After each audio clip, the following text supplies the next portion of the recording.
Chapter 25. I have anticipated the course of events in order not to interrupt the narrative of the affairs of Egypt. I now return to what was taking place in France whilst the fate of this colony was being decided at the point of the sword.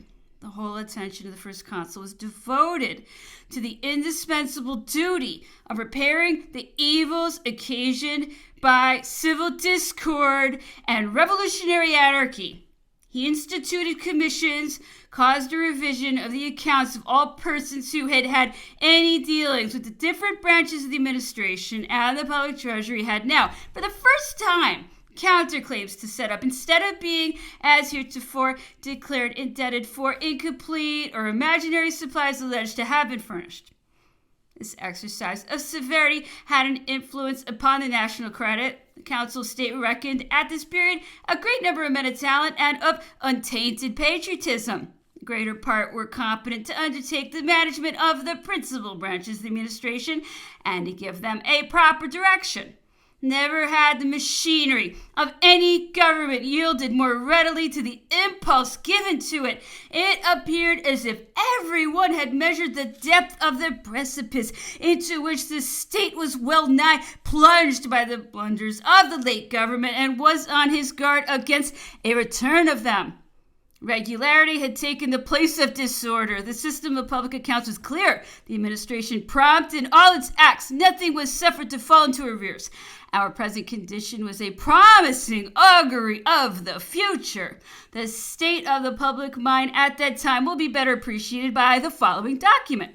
Army of the Grisons, French Republic, Liberty, Equality, headquarters at Trent, the 3rd Pluviose, year 9 of the Republic. MacDonald, General-Chief of the Army of the Grisons, to General Renier. As I was crossing the snow-capped and icy mountains of the highest Alps, I received with inexpressible delight, my dear Renier, the letter you had the kindness to write me under the date of 12th Brumaire. I have never failed inquiring after you whenever a vessel arrived from Egypt, but I experience a much livelier pleasure in hearing from you direct. You are now, then, become a living mummy, separated from your family and friends. It must be a source of consolation to them and to yourself to reflect upon the courage and the grandeur of the French name which you have carried to those barbarous people, and caused to be respected by them. Accordingly, the national rewards that await you have been anticipated by the admiration of the world. Soon after your embarkation, war was again kindled, and we have marched to Naples and driven an imbecile and weak monarch from a throne which he had not dared to resume, any more than to return to his capital, in spite of the opportunities afforded him by the inconstancy of fortune. We have since had to bewail the capriciousness of this dame, and have been defeated everywhere owing to the pusillanimity of the old tyrannical and too arrogant Directory. Bonaparte at last made his appearance, upset that presumptuous government, seized the reins, and now directs with a steady hand the car of the revolution to that goal which all honest men were desirous of reaching. This extraordinary man is not alarmed at the pressure of the burden. He reforms the armies, calls back the proscribed citizens, throws open the prisons in which innocence was left to groan, abolishes the revolutionary laws, restores public confidence, extends his production to industry, gives life to commerce, and the Republic, triumphant by his arms, dreaded by her enemies, and respected by Europe, assumes at the present day the first rank in the scale which Providence has eternally assigned to her. I am, my dear Renier, as great a stranger to adulation as to flattery. Such is my austerity of principles that I blame and condemn what is wrong with no less candor than I praise what is right. I am not the trumpeter of Bonaparte, but merely pay homage to truth. Our military and warlike affairs are as prosperous as we could wish, and it is to be hoped at last that the Emperor, better enlightened upon his real interests, will shake off the odious influence of the freebooters of England and conclude a peace no less durable than wished for. Whilst we are invading the hereditary states, Monsieur de Cobencel is proceeding slowly with the Treaty of Luneville and giving the formal assurance of an early peace. May this event come to pass, my dear Renier, and restore to you your family. Your friends long for your return, and I request you to consider me in the foremost ranks of them. Your general-in-chief has been confirmed in his appointment. If we are to judge of men by their outward acts, General Minot's nomination will be universally approved of. Those who, like you, are upon the spot can better appreciate his real worth. Lacroix and Blanc are still with me. The former intends writing direct and give you a detailed account of events. I have but few people in your acquaintance about me. Farewell, my dear Regnier. I have deeply regretted the loss of our poor Kleber. He was, like yourself, a great enthusiast for your expedition. It is affirmed that 12 or 15,000 English are gone to pay you a visit. You will probably give them such a reception as they met with from us in 1794. I embrace you and relate cordially. Signed, MacDonald. The preliminaries of peace having been ratified at Paris, the first consul dispatched one of his aides-de-camp, General Lauriston, as the bearer of them to London, where they were duly exchanged. That event was soon announced by the firing of guns from the Invalids. The intoxication of joy exceeded all bounds. The contracting powers, France, Spain, and Holland, on the one part, and England on the other, had pledged themselves to send plenipotentiaries to MES. We were on the eve of a general peace. The proceedings of France in her foreign relations were earnestly directed to that object. Chapter 26. Mr. de Talleyrand had accelerated the execution of the clause of the Treaty of Luneville, which were to determine the indemnities to be allowed to the princes of the empire who had suffered losses owing to the concessions made to France, as well as to the new arrangements that had taken place in Germany. He had hastened as much as possible the proceedings of that Congress in order to verify the new order of things. It appeared to him that no time was to be lost in doing away with difficulties which were only calculated to keep up a spirit of acrimony and to prevent France from giving stability to her new condition. Those negotiations had lasted a 12-month without reconciling the various pretensions and intrigues that had been set up. France and Russia interposed to bring them to a termination. The first consul gave a proof of his satisfaction to M. de la Forêt by naming him his minister plenipotentiary at Ratisbonne, where he appeared as the equal of M. de Buller, thither sent by Russia for the same object and in the same character. These two ministers succeeded in bringing the labors of the Congress of Ratisbonne to a close, which, in consequence of the many new territorial arrangements placed under the protection of France, afforded to the first consul a powerful influence in Germany. Reports began to circulate at this period of extortions levied upon those princes who had claimed to bring forward many worthy interests crushed on this occasion. Some would not submit to any loss, others strove to obtain everything. The general discontent shortly vented itself in open language. The first had only failed because they would not submit to the tribute. The others found that part of their claims were admitted, but denied the right of anyone to impose such high terms as were demanded of them. Such is the world, neither rank nor distinctions will alter its nature. The language of complaint was so often repeated that at last it reached the ears of the first consul, who afterwards loudly complained in my hearing on the subject. It is even affirmed that in 1810 and 1811 he received proofs of those extortions together with a list of the sums illegally levied on the occasion. Be this as it may, the negotiation of Ratisbonne was managed with very great dexterity, and affairs had taken a favorable turn. The English had long hesitated to evacuate Egypt. They had even openly supported the insurrection of the Mamelukes, but they had yielded at last to the just representations of the Sultan and set sail for Europe. A great number of officers had passed through France on their way home. They had met in Paris with the most marked attention. Some of them had even been admitted into the company of the first consul. All had had an opportunity of satisfying themselves of the baseness of the stories by means of which public opinion in their country was misled with respect to the state of France and its government. The curiosity to visit the banks of the Seine was not confined to military men. The same desire was felt by a great number of persons no less distinguished by the rank which they held in their native country than by their personal character and talents. The notions imbibed by men of such high repute and expressed by them on their return to London proved useful auxiliaries to the first consul's policy. For an apprehension was beginning to be felt that the English, who had exhausted every diplomatic subtlety in order to evade the restoration of Malta, would no longer agree to a peace.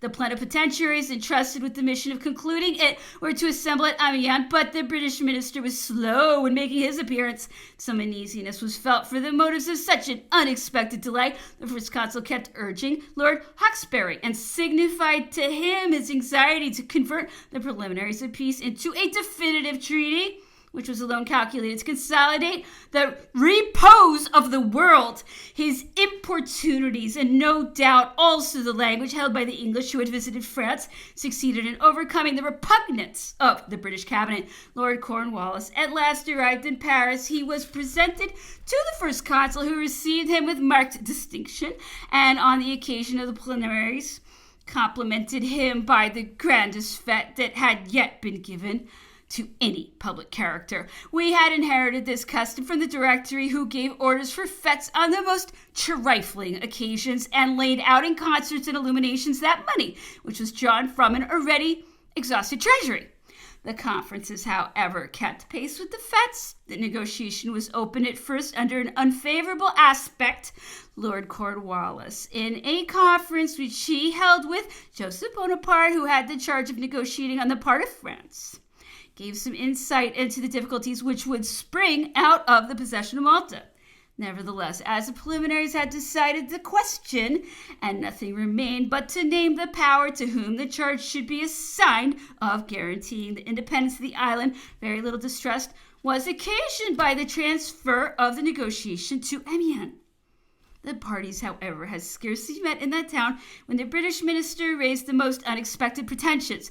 He demanded that since there was a French language at Malta, there should also be there of his own nation. The difficulty was met at once by an effort to stipulate that both powers should renounce such a claim.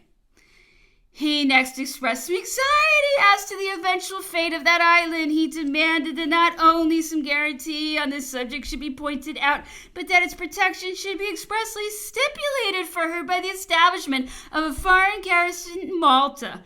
A simple course was proposed to him as calculated to obviate every inconvenience. This was to restore the order to its primitive institution and render it a mere order for exercising hospitality as in its early days, instead of an order of nobility into which it had grown in the course of time. To raise the fortifications that covered the whole island and convert it into an extensive lazaretto open alike to all nations frequenting the Mediterranean. This course did not meet the views of his government, and he rejected it. Joseph Bonaparte, whose natural bias as well as his instructions led him to soften down every difficulty, presented a new project in which he offered to place the island under the protection of the great powers of Europe. This proposal did not meet with a better reception than the preceding ones.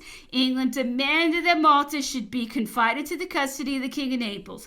The plenipotentiary replied by claiming the literal execution of the plenary articles. Those stipulations, he added, are become a primitive law which none of the contracting powers can retract. A refusal to carry them into effect is tantamount to a refusal of peace.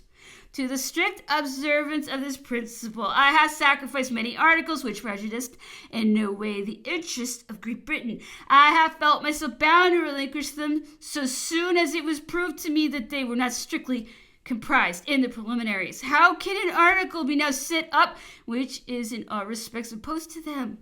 What do the preliminaries say? That Malta shall be restored to the order of St. John of Jerusalem? Is the order of St. John of Jerusalem centered in the King of Naples? It is pretended that the order is too weak in itself. The project secures it the guarantees and protection of the principal powers of Europe. The preliminaries only mention one power. It has occurred to the French government that the object of the preliminaries would be more effectually accomplished by the simultaneous guarantee of the great powers as being a more imposing and a more suitable one. Nevertheless, as he claims above all, the absolute and even, if that should be insisted upon, the literal execution of the preliminaries, it is ready to sacrifice them, this article, which a kind of political decorum had suggested to it. Lord Cornwallis replied by a counter note wherein taking advantage of the word protection, which was expressed in the preliminaries, and of the hatred of the natives for the Knights of St. John, he insisted upon the necessity as well as propriety of delivering Malta to the custody of Ferdinand IV. The distress strait of the order, which was unable to pay the troops required for the defense of the forts, and certain words that had escaped the French plenipotentiary in the previous conferences they had held together in Paris, appeared to him to be sufficient grounds for persisting in this demand. Joseph Bonaparte thought otherwise. He commented in warm terms upon the pretensions of the English ministry and required the insertion in the protocol of the following note. The undersigned has read with the greatest care every document connected with the negotiation without discovering any trace of the proposal alleged to have been made by France for the delivering up of Malta to His Sicilian Majesty's troops. The fourth article of the preliminaries cannot bear that interpretation. When the undersigned had the honor of meeting Lord Cornwallis for the first time at Paris on the 24th Brumaire, he was far from supposing that their mutual congratulations on the facility of terminating the mission confided to him could be considered in the light of proposals or of groundworks for treaties. He had not then received his powers, which were not delivered to him until the 30th Brumaire, and were communicated to the British minister on the 14th Brumaire only. The case was otherwise with the latter, who came to Paris ready, provided with instructions from his government on his very first visit. He spoke of Malta as a perplexing article, although it was agreed that the garrison of that island should consist of troops belonging to a third power, until the order should be able to organize its means of defense. Lord Cornwallis considered Spain to be wholly inadmissible as a guaranteeing power, owing to its alliance with France. Russia appeared too far removed and Naples too weak. The British government, always advertising to a guarantee to be furnished by the guaranteeing power as being a basis agreed upon, observed that Naples was inadequate to the expense. The other side may possibly have added that two such powers as France and England should not be arrested by a consideration of that nature. The actual discussion of all these matters was, however, adjourned to the period of the opening of the negotiation. In the conferences that have taken place at Amiens, in the protocols, in the plan of a treaty of 14th Nivose, 4th January, the undersigned has never uttered a single expression which could convey the idea that his government would consent to the island of Malta being delivered over to the protection of the Neapolitan troops for a period of 3 years. He proposed, on the contrary, in the protocol of the 23rd Nivose, 13th of January, that Malta should be placed under the protection and guarantee of the principal powers of Europe, each of which was to have furnished 200 men for its garrison. That island would thus have been guarded by 1,200 experienced soldiers to be paid by the order. Lord Cornwallis, having himself made the observation that the revenues of the vacant commandantships would afford them sufficient means of so doing. The anonymous writing, which has been handed to the undersigned by desire of Lord Cornwallis, bears no authentic character. It appears to have been drawn up by discontented people. It does not speak the language of the inhabitants of Malta, an island possessed of no importance except through the order. When they shall be made acquainted with the articles of the treaty that concern them, they will be delighted at the reestablishment in Malta of an order of which it will become an integral part, admitting that circumstances might require a temporary and intermediate garrison to occupy Malta from the moment of its evacuation by the British forces until the moment when the order shall have formed a corps composed of Maltese and foreigners. It is still demonstratively proved that there should be as little departure as possible from the fourth article, the preliminaries, which stipulate that the island should be restored to the order. That article anticipates the necessity of guaranteeing and protecting power.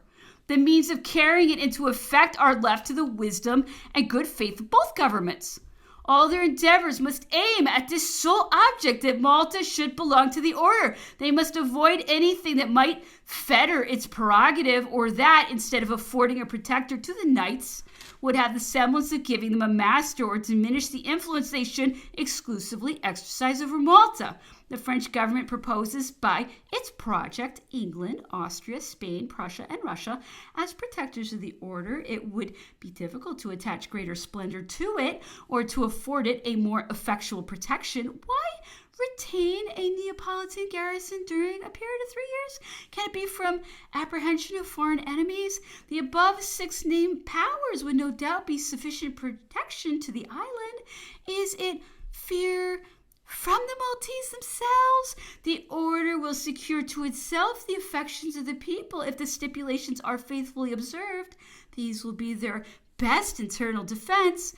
Admitting, however, the necessity of a garrison, were it only for the purpose of security and internal police, does it require 3 years to form a corps of 1,000 men who, with the addition of 400 knights and 600 Maltese, would be more than sufficient to meet every exigency? Since the plan of delegating the protection and guarantees of the order to the great powers is now agreed upon, would it be either necessary or proper that the King of Naples should hold a garrison in Malta for the space of 3 years? Will the protectors be protected? The Grand Master, in short, to whatever country he may belong, view with any feeling of satisfaction the order placed under the guardianship of the troops of the only prince who has any pretensions to set up to Malta? Would it not be more becoming and more in accordance with the preliminaries, if there be an admitted necessary for a foreign force at Malta, that a body of 1,000 Swiss should be raised? Those officers should be named by the existing landmen and selected amongst those who had not borne arms in the present war. They would in the end settle at Malta, at a distance from all foreign influence, being dependent on the Grand Master only. They would in reality be the soldiers of the order, and Malta would become their adopted country. The order, therefore, would have everything to gain on the score of consideration and independence, with a garrison composed of knights, of Maltese, and of a corps of Swiss soldiers, such as other powers keep in their pay. The result of the foregoing observations is that France has never consented to the introduction of Neapolitan troops into Malta, and still less that the island should be given up to His Sicilian Majesty, who would furnish in conjunction with the Maltese forces the troops requisite for garrisoning the principal forts during the space of 3 years. This proposal proceeded from the Lord Cornwallis in the conference of the 23rd Nivosa, 13th January, from the perseverance of the British government in insisting upon prolonging for 3 years the stay of a foreign garrison in Malta, and upon delivering up to that island in the most formal manner, not to the order itself, but to His Sicilian Majesty, the French government was led to think, and was justified in asserting, that a departure was made from the preliminaries laid down, which preliminaries, it is well known, are the basis of a peace. If that language was not thought of as so conciliatory a nature as heretofore, the cause is not to be ascribed to any change in the sentiments of France.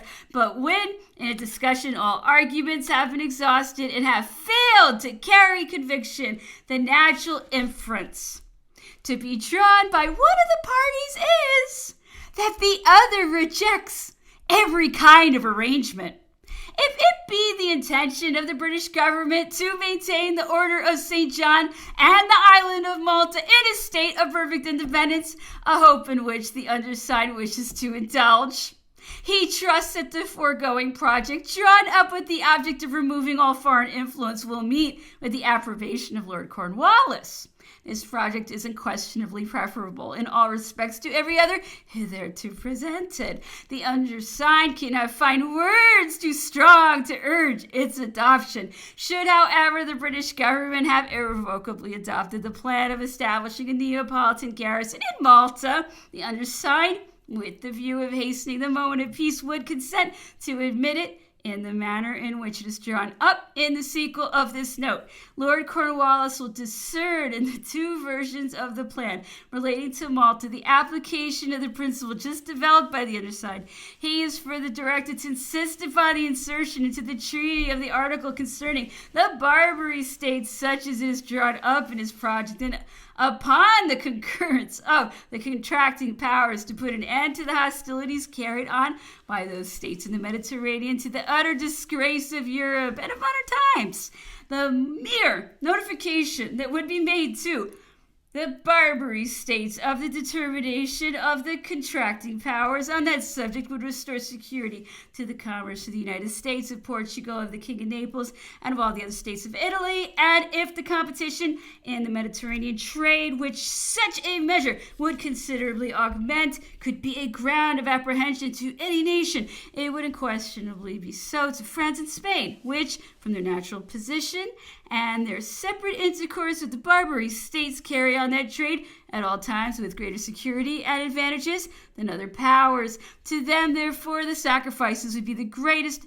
But in a question which involves the political morality as well as the dignity of European nations, motives of mere personal interest should be discarded. Strength is given to political bodies as it is to individuals for the protection of the weak. How glorious and consoling would be the reflection that a war productive of such great calamities had terminated at least by an act indicative of the deep interest taking in the prosperity of all commercial nations.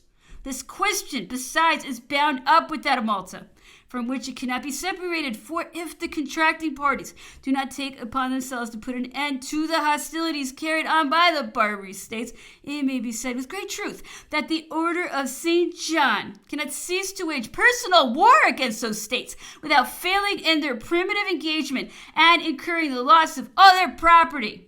The generous founders of the commanderships had no other object in view than to afford protection to Christians against the piracies of the Barbary States, and every civilian in Europe would agree in opinion that the Order of Malta, if they renounced the fulfillment of that duty, thus overlooked the object of their primitive foundation, would lose their title to possession of the property conceded to them for that specific purpose.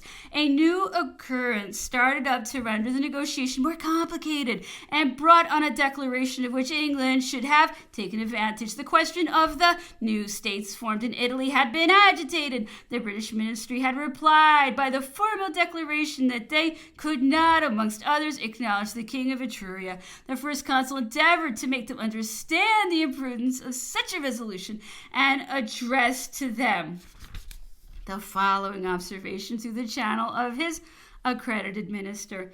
In reply to the declaration of the British minister respecting the King of Etruria, which is contained in the same protocol, and to his preceding verbal declarations considering the Italian republics, Citizen Joseph Bonaparte has intimated that he would make known to his government the repugnance felt by His Britannic Majesty to recognize the King of Etruria, the Italian Republic, and the Republic of Genoa. As the recognition of those states by His Britannic Majesty can be of no advantage to the French Republic, the French plenipotentiary would no longer insist upon it. He is desirous, however, that the observations he is about to offer may be taken by the British cabinet into its serious consideration. The political system of Europe is founded upon the existence and recognition of all powers that divide its immense and beautiful territories between them. If His Britannic Majesty refuses to recognize three powers standing in so distinguished a rank, it necessarily renounces taking any interest in the people composing those three states. Can it be possible to admit the hypothesis that British commerce is indifferent to the trade of Genoa, Leghorn, the mouths of the Po, and the Italian Republic?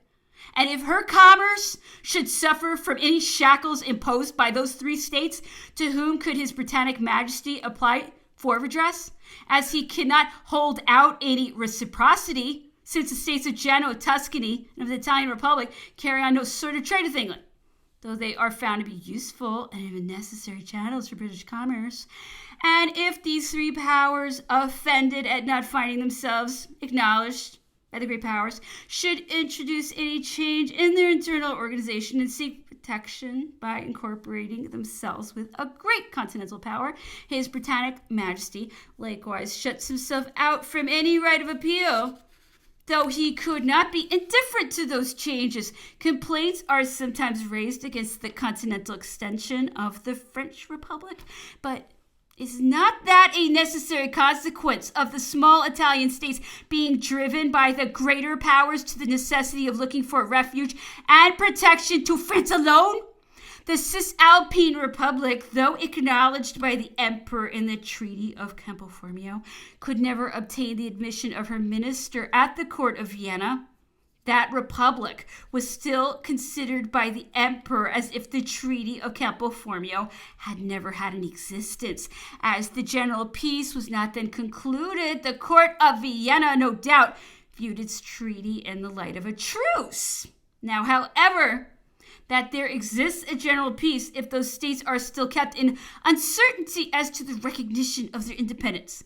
They will become apprehensive of a renewal of the sites which they had already experienced and feel the necessity of drawing closer the ties that unite them to the French nation. The same principle that induced France to relinquish 3/4 of its conquest has dictated to the First Consul the course of not interfering in the affairs of those small states any farther than was deemed indispensable towards restoring order and establishing in them a firm organization. Frankness will naturally suggest the question whether his moderation is destined to contend against any false and ill judgment measures of other powers, or whether the peace is considered in no other light than a truce. This would be a prospect equally painful and discouraging to a man of upright principles, and would infallibly be attended with results which no human foresight can calculate. Chapter 27. Whilst the only remaining unconcluded peace engaged the attention of government, the English of note continued to flock to Paris. One of the most eager to visit us was the celebrated Fox, an opposition member of the British government. The curiosity to see General Bonaparte had induced him to anticipate the period of peace. The First Consul was not behindhand in his desire to hold a colloquial intercourse with him. He was much pleased with his society, and I have often seen them pass long nights in close conversation together. Mr. Fox appeared to have formed a correct notion of the First Consul's character, and to have felt an affection for him. Having, on his return to England, heard of a conspiracy against his life, he communicated the information to him, which afterwards proved of service. The First Consul's attention was turned towards Italy. That country was still in the same state in which the Battle of Marigo had replaced it. It had an executive directory, councils, and, as necessary consequence, renewed elections which opened a field for intrigues and consequently for disorders. A national vote had just decided in France that the dignity of First Consul should be held for life. All admitted the necessity of such a measure to prevent the discords that might be occasioned by rival ambitions, of which some glimmerings were already breaking out. The First Consul sought to place Italy in harmony with France and caused it to be suggested to the former country that it should adopt the modifications adopted by the latter. In other words, that it should substitute a president, a senate, and a legislative body for its then existing form of government. He was desirous that this change should be insensibly effected, and he would readily have gone in person to bring it about. But his presence in France could not be dispensed with, and he could not cross the mountains, and he was unwilling to delegate the task to other hands. He adopted a middle course, convoked at Lyon the deputies of the departments and cities of Italy who were to give utterance to the wishes of their country. All hastened to the appointed place with a zeal against which the rigor of the season and the snows that almost blocked up the roads on the mountains proved inefficient barriers. The First Consul, on his part, was not long in making his appearance. The welfare of the Italians was the object of his journey. His attention was exclusively engaged with their affairs. The remains of the army of Egypt, which he had brought together at Lyon, where he was desirous of meeting them, afforded him but a momentary diversion from this task. He received the whole Italian deputation, in a solemn audience, but only by sections of 40 deputies each at a time, because he felt desirous of impressing them all with the sincerity of his interest, which their country had excited in his breast.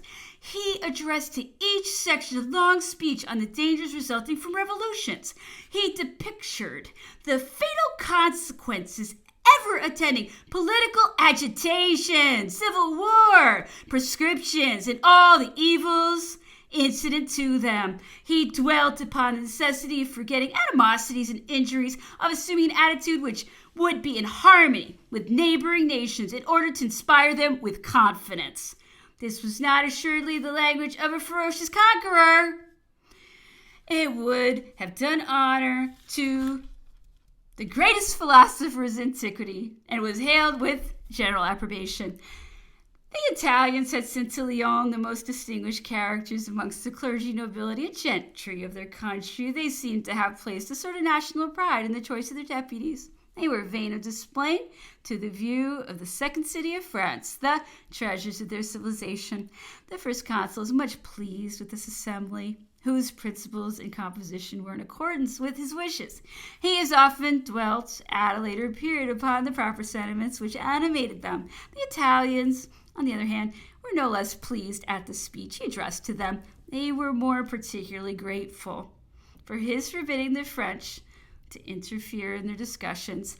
They opened their sittings after several deliberations in which many of the members displayed considerable talents. They accepted the mode of government proposed to them, that is to say, a president, a senate, a legislative body, and a council of state. The first consul was appointed to the presidency, which at first he neither accepted nor refused.